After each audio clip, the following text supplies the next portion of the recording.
결국엔 만났습니다. 윤석열 대통령과 기시다 총리의 회담. 마지막까지 열리느냐 안 열리느냐 우여곡절이 있었고요. 결국 현지 시각으로 낮 12시 25분부터 30분간 만났습니다.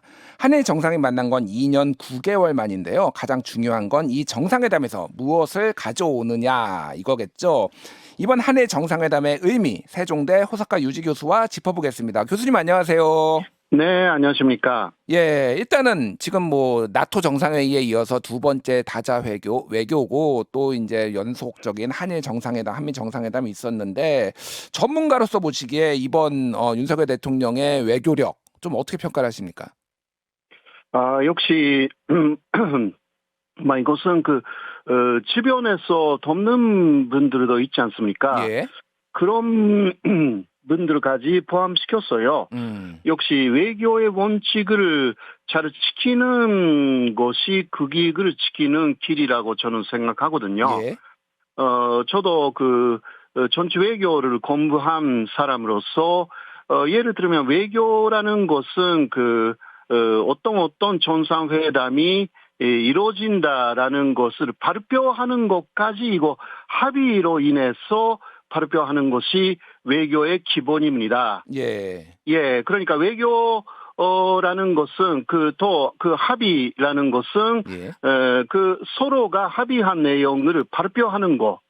여기까지가 다 외교적인 내용으로 들어가 있는 부분이고 이 부분에서 잡음이 계속 있었지 않습니까? 예, 예. 이런 것은 극익에 도움이 될 수도 있지만 극익에 해를 끼칠 우려도 있기 때문에 예. 기본은 역시 역사적으로 만들어진 외교의 기본이라는 것이 있습니다. 예. 그것을 지키면서 가지 않으면 예를 들면 이번에도 한일 정상회담이 일단 있었지만 그러나 일본 쪽에서는 이것을 회담으로 인정하지 않고 있고요. 예, 예.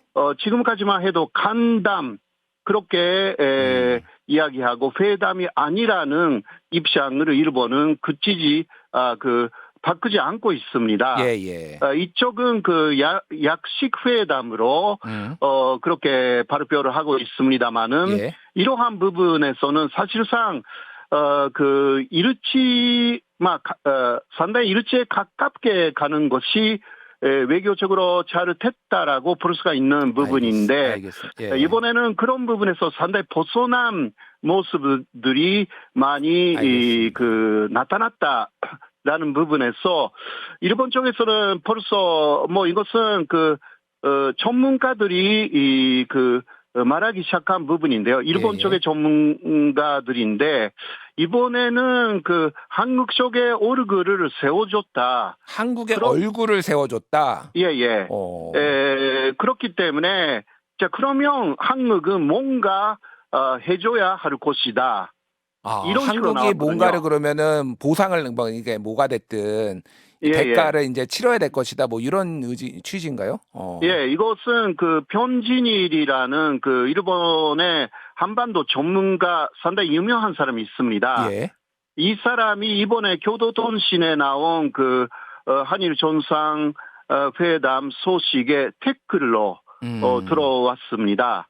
네, 가장 위에 있는 댓글, 그러니까 굉장히 많은 사람들이 있는 댓글로 그렇게 올라와 있는 내용인데요. 교수님, 제가 좀 궁금한 게 지금 요거 말씀하신 게 조금 좀 진지하게 좀 여쭤봐야 될 것 같아서 그러니까 양국이 만나는 거는 양국의 이해관계가 맞아서 보통 만나는 거잖아요. 네네. 근데 지금 일본 측이나 뭐 전체적인 정부의 공식 입장은 아니겠지만은 일본 측의 분위기는 만나줬으니까 대가를 치러야 된다라는 건데 우리가 만나는 것만으로도 우리가 지금 뭔가를 대가를 치러야 되고 일본이 굉장히 큰 시혜를 베풀고 우리가 양보를 한 것처럼 그렇게 말하는 게 이거 온당한 건가요? 그래서 일본이 그렇게 연출을 하고 있다고 보시면 될 것 같습니다. 예. 계속 직전까지만 해도 키시다까지 나와가지고요. 예. 그러니까 한국 쪽에서 그런 식으로 회담이 정해져 있다는 식으로 보도를 한다면 아예 만나지 않겠다까지 이야기를 했거든요. 상당히 그거는 어제 아사히신문의 보도였습니다. 예. 기시다가 상당한 불쾌감을 나타내고 그렇게까지 이야기를 했다. 그러니까 이게 일본에서는 그 회담은 아예 이번에는 없을 것이다라는 의견이 지배적이었고요. 예. 물론 그 전문가 일각에서는 그 강제징용 문제 같은 상당히 어려운 문제는 30분 정도만 혹시 회담을 할 때는 예, 예. 이야기하기가 어려우니까 예, 예. 북한 문제 정도의 그 안보 문제를 중심으로 혹시 회담이 있을 경우는 이야기를 할 것이다. 그 정도의 이야기는 나와 있었습니다. 예, 알겠습니다. 예, 그러나 분위기, 그러니까 일본 정부가 키다까지 나와가지고 그런 식으로, 그러니까 그거는 그 혹시 회담을 한다고 서로가 전식으로 합의하면요. 아까 예. 외교의 기본적인 이야기를 했지만 예, 예. 그다음 그 언론의 브리핑도 어떻게 하느냐 예, 거기까지 합의를 합니다. 그렇죠. 언제 예. 동시에 발표를 하는 거를 합의를 해서 그 격식이나 그 내용 안건에 대해서도 같이 발표하는 게 관례였죠, 그동안. 예. 예, 관례라기보다 그게 외교의 기본입니다. 사실. 그렇죠. 예. 예, 관례라기보다. 네, 그런 데서 이번에는 많이 벗어난 것입니다. 그 전에도 벗어난 사례가 상당히 좀 있었거든요. 예. 네, 이번에도 그런 그 연장선상, 그거는 그 현재까지만 해도 일본 쪽에서 상당히 좀 뭔가,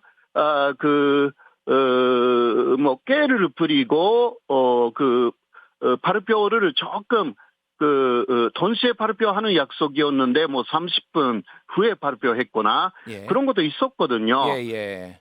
그러니까 한일 관계라는 것은 서로가 우위에 있다는 식으로 보여줘야 되는 부분들이 역사적으로도 있었지 않습니까? 예, 예, 알겠습니다. 그래서 예. 지금 그러한 부분들이 양쪽에서 아주 강하게 주도권 싸움이라는 것이 예. 일어나 있고, 그래서 일본은 알겠습니다. 이번에도 유엔 일본 대표부 건물 안에서 회담이 이루어졌다. 예, 예. 간담이 이루어졌다. 그러니까 한국 대통령실은 그것을 부정을 했거든요. 예, 예. 이거는 그러니까 윤석열 대통령이 일부러 찾아왔기 때문에 그냥 만나줬다. 이러한 그러니까 이야기를 하고 있고요. 일본 측의 주장은 어쨌든 이게 정식 회담도 아니고 간담회였고, 게다가 우리는 만날 생각도 없었는데 윤석열 대통령이 기시다 총리 쪽으로 오니까 그러면 뭐 한번 잠깐 보지, 뭐 이런 식으로 지금 이 회담을 지금 규정하고 있다. 예. 나와 있고요. 예. 그리고 일본 관계자가 한 사람 정도 그 회담에 들어갔다는 이야기가 나와 있어요. 네, 그 사람의 말을 인용하여서 어떤 일본의 매체가 보도를 했는데 주로 윤석열 대통령이 이야기를 했다. 주로 윤석열 대통령이, 그거는 윤석열 대통령이 요구사항이 많기 때문에 기시다 총리한테 요청을 했고 기시다 총리는 경청했다, 뭐 이런 식으로 해석이 될 수가 있는 거네요. 그런 이야기고요. 그리고 화기애애한 분위기는 전혀 없었고, 마치 진검 승부를 하는 그러한 모습의 두 사람을 목격했다. 이러한 이야기도 나와 있고요. 이거 좀 여쭤볼게요, 교수님. 지금 뭐 윤석열 정부 측에서는, 우리 정부 측에서는 만남 자체가 성과라는 뭐 이런 얘기가 있어요. 왜냐하면 신뢰관계가 문재인 정부 때문에 훼손이 됐고, 한일 관계가, 그래서 그거를 회복해가는 첫 단계다, 이렇게 좀 평가를 하는 분들도 있는데, 교수님 보시기에는 이 평가에 대해서는 좀 어떻게 생각하십니까? 그 평가는 어느 정도 맞다고 생각합니다. 예. 그러나 앞으로, 그러니까 일본이 어떤 조건을 말해 오르지, 아까도 조금 이야기했지 않습니까? 예.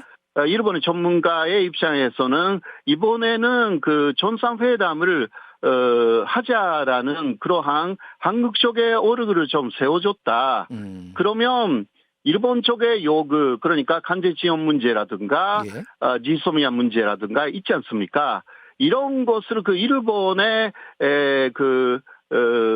생각에 맞게 불어줘야 되는 거 아닌가. 이러한 이야기, 지금까지도 해왔지만 그러한 이야기, 거기에 토해서,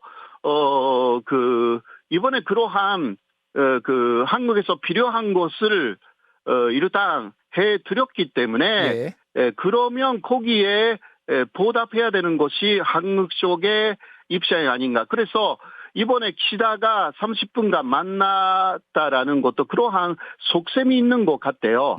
특히 간제 지원 문제에서 일본은 그 현금화 작업이 진행되면 상당히 여러 가지 일본도 어렵지 않습니까? 예, 예. 그러니까 이것을 이번에 회담을 그렇게 해 드렸기 때문에 예. 한국 쪽에서 확실하게 일본의 피해가 되지 않도록 해결을 해야 한다라는 메시지이기도 하는 것입니다. 예, 그 얘기인즉슨 앞으로 이제 한일 회담을 할 때는 다음에 뭐 회담을 하거나 협상을 할 때는 한국 측에서 대법원에 그 일본 기업의 강제징용 관련돼서 자산 매각에 대해서는 해법을 가져오지 않으면은 더 진척이 안 되거나 만나주지 않겠다 뭐 이런 걸로 해석을 해야 되는 건가요? 그러면?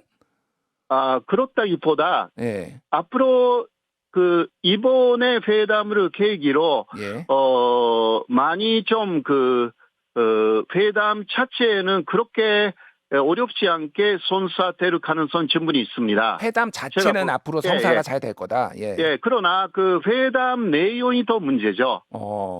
회담 내용에는 지금까지 일본이 원하는 답을 가져오지 않으면 회담을 하지 않겠다라는 내용이 회담을 하는데 일본의 일관된 입장은 이것이다라는 것이 태플이 되는 거죠. 알겠습니다. 거기서 일본은 전혀 움직이지 않고 회담할 때마다 한국 쪽에서 어떤 노력을 해왔는지 그것을 오히려 점검하는 체크하는 회담태를 의료가 없지 않아 있습니다. 점검 체크하는 회담이 될 것이다. 알겠습니다. 네네 그런 가능성. 왜냐하면 박진 외교장관하고 그 하야시 외상이 역시 며칠 전에 뉴욕에서 미리 만났지 않습니까? 그때도 하야시 외상의 입장은 일본의 일관된 입장을 서면 다시 했다. 알겠습니다. 그러한 것이었기 때문에요. 교수님, 저 시간이 많지 않아서 마지막 질문 좀 드릴게요. 네네. 지금 이번 회담이 뭐 환담이 됐든 회담이 됐든 두 대통령의 지지율, 뭐 국내 정치에 좀 어떤 영향을 미칠까요? 기시다 총리는 이거가 호재로 작용할까요? 그리고 윤석열 대통령은 어떻게 될 거라고 보십니까? 기시다 쪽에서는요. 이게 납치자 문제 있지 않습니까? 일본이 납치자 문제 협력을 요청했다. 그러한 이야기를 진심으로 말할 것입니다. 그러면 그러니까 그쪽도 지지율이 문제가 되어 있기 때문에 지지율을 올리는 것을 노리고 또 윤석열 대통령 만난 측면도 없지 않아 있습니다. 이번에 윤석열 대통령이 그러니까 기시다 총리 만난 것도요. 언론이 어떻게 보도하느냐에 따라서 지지율이 올라가거나 혹은 이번에 조금 그게 아닌 거 아니냐. 역시 이것은 언론 보도에 달려 있다. 그렇게 저는 생각합니다. 알겠습니다. 시간이 다 돼서 다음에 한 번 더 모시고 저희가 좀 얘기를 들어봐야 될 것 같습니다. 호사카 유지 교수님 오늘 감사합니다. 네, 고맙습니다. 김현정의 뉴스쇼는 시청자 여러분의 참여를 기다립니다. 구독과 좋아요, 댓글 잊지 않으셨죠? 알림 설정을 해두시면 평일 아침 7시 20분 실시간 라이브도 참여하실 수 있습니다.